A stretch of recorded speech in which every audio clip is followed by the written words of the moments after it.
নমস্কার বন্ধুরা, উর্মিলা কিচেন। আজ আপনাদের বানানো দেখাবো রূপচাঁদ মাছ দিয়ে পুঁইশাক আলুর তরকারি। 5 পিস মাছ নিয়েছি।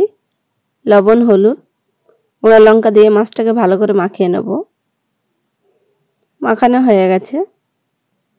কড়া বসিয়ে দিলাম। কড়াই কিছুটা তেল দিয়ে দিলাম। তেলটা গরম হয়ে গেছে। এক এক করে মাছগুলো দিয়ে দেব। এক পিঠ করে ভাজা হয়ে গেছে, উল্টে এক পিঠ করে ভেজে নেব।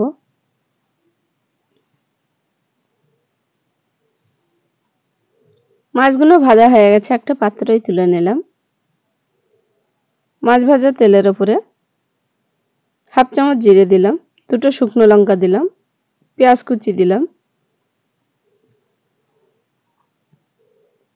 এবার একটু নেড়ে দিলাম। 1 চামচ আদা রসুন বাটা দিলাম। আদা রসুনের গন্ধটা না থাকে ভালো করে ভেজে নেব।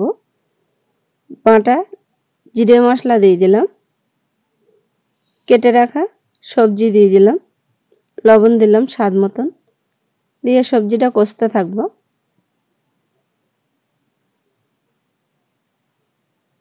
হাফ চামচ হলুদ দিয়ে দিলাম। 1 চামচ ঝালে গুঁড়ো দিলাম। হাফ চামচ ধনে গুঁড়ো দিলাম। দিয়ে সবজিটা আরেকটু কষে নেব। সবজিটা ভালো করে কষা হয়ে গেছে। পরিমাণ মতন জল দিয়ে দেব।